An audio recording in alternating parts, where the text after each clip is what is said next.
Let's talk about video game development for a second. Every video game runs on what's called an engine, which determines what the game can and cannot do. So in other words, the engine is a set of tools for game development. To make all of these games, Coda is using an engine called Source. Like all engines, Source has certain things that it does well, and it has certain things that it does poorly.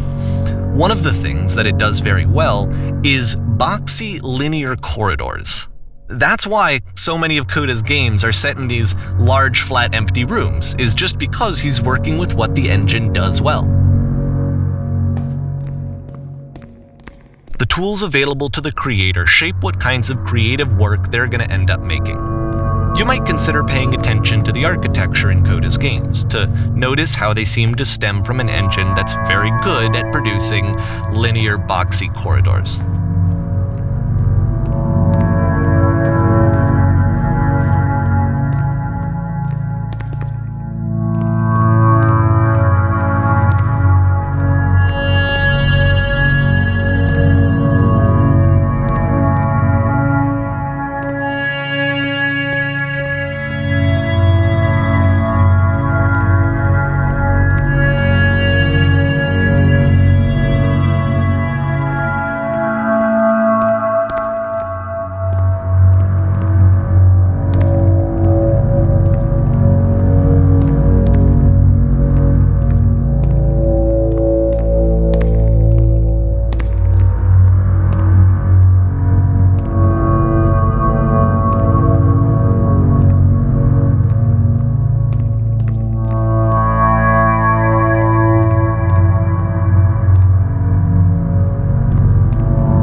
This prison, funny enough, in Coda's original design, the doors stayed shut for a full hour before letting you go. If you don't mind, I think we're gonna skip that. This is something that he and I used to argue about a lot. You know, whether a game ought to actually be playable, whether it means anything if no one can get through it. And I would always defend that, you know, all this work goes into the game, why not make it playable and accessible? And so we just got into heated arguments over it, and there was one time that after one of these conversations, he went home, and a day or two later, he sent me a zip file entitled Playable Games that was full of hundreds of individual games, each of which was just an empty box that you walked around in and nothing else. Believe me, I played every single one of those just to find out if there was like a gag hidden somewhere. There wasn't.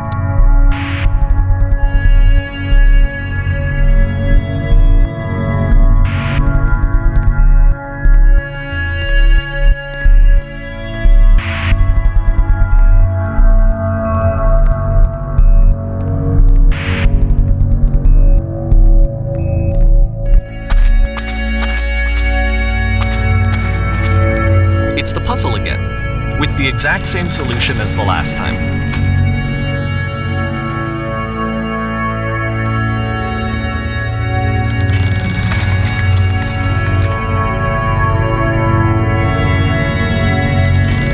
There's still no clear indication of what makes this puzzle so special that Coda is going to return to it over and over.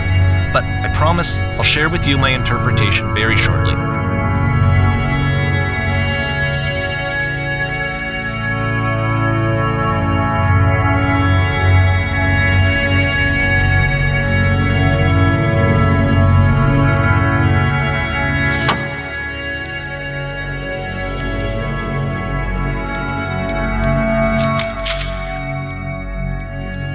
Here, Coda begins using a kind of dialogue system that he fashioned out of the engine's chat capabilities.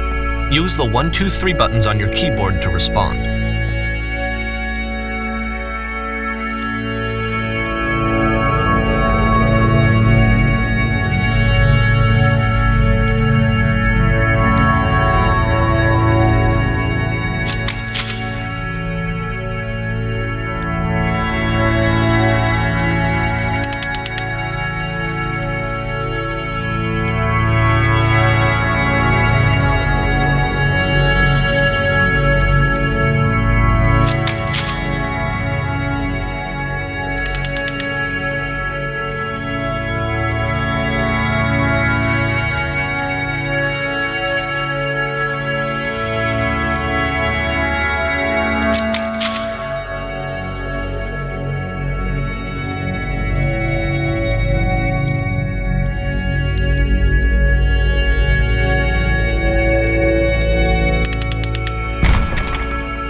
So we make one last descent down to the final floor of the level.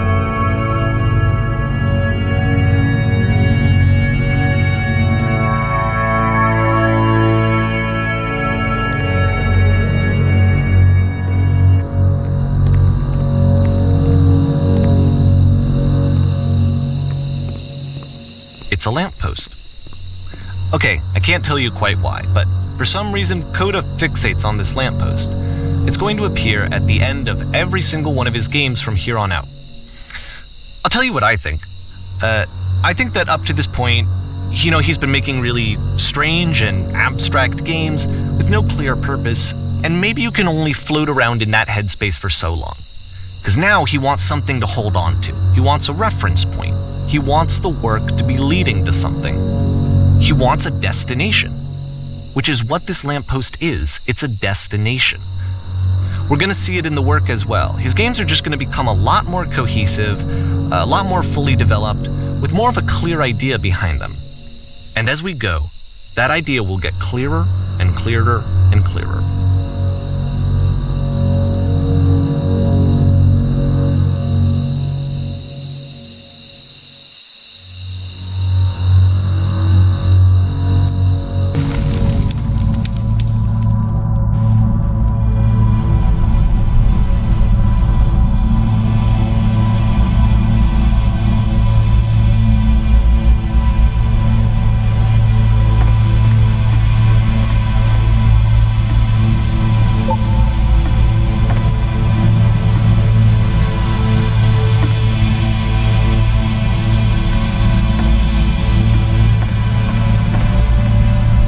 So first off, I'm sure you can deduce this, but this game is not connected to the internet.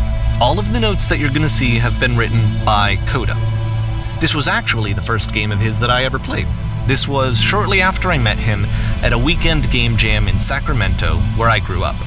I saw him working on this very level, and it was just so different from anything that anyone else was doing. So right away I was like, I have to be friends with this person. In retrospect, I think I was probably a bit too pushy, trying to get his attention. I was over-enthusiastic. But he was very gracious about it and very patient with me. And I cooled off eventually.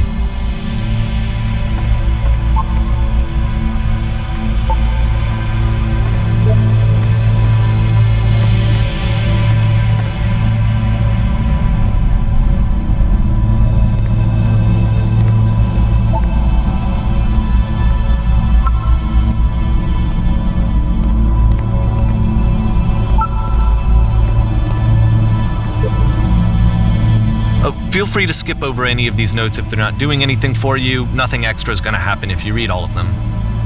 Either way, to me they convey a sense of loneliness. I see this person who's filled with thoughts and feelings and beliefs and has no way to express them except as scattered and unheard voices in a game that wasn't meant to be played.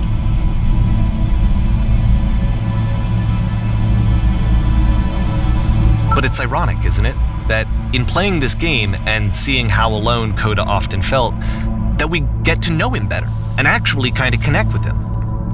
And I have to be honest with you, this idea is really seductive to me, that I could just play someone's game and see the voices in their head and get to know them better and have to do less of the messy in-person socializing. I could just get to know you through your work. I think this is why I always liked Coda's games so much, is because it felt like they let me have that connection. I felt as though he was inviting me personally into his world. And then I feel less lonely too.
end of this level, we're going to see the puzzle again. And here, I'll tell you what I think the puzzle means. Each of these games represents an idea that was on Coda's mind at the time that he was making it. And the puzzle is a way of closing the door on a previous chapter of his life before moving on to the next one.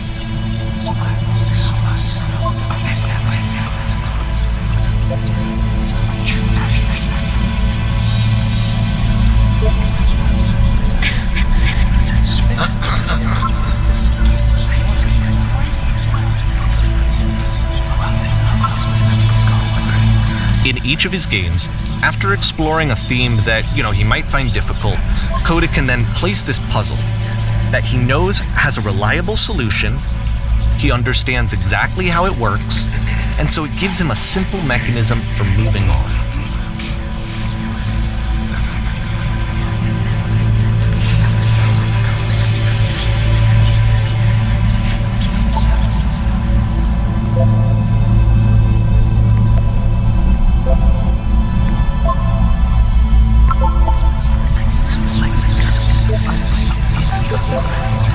And because there's this dark area between the doors, a space between spaces, before you move on, you get to pause.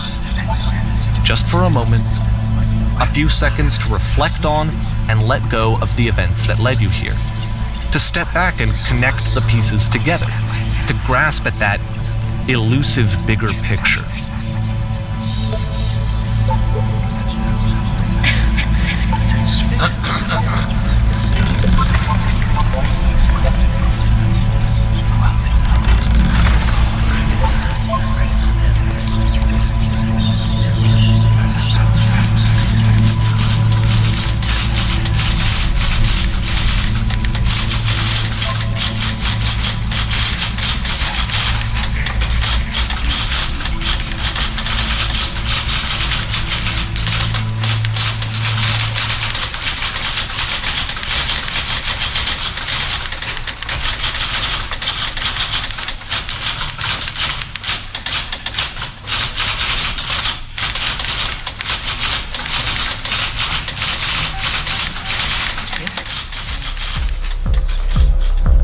Okay, this one is tough.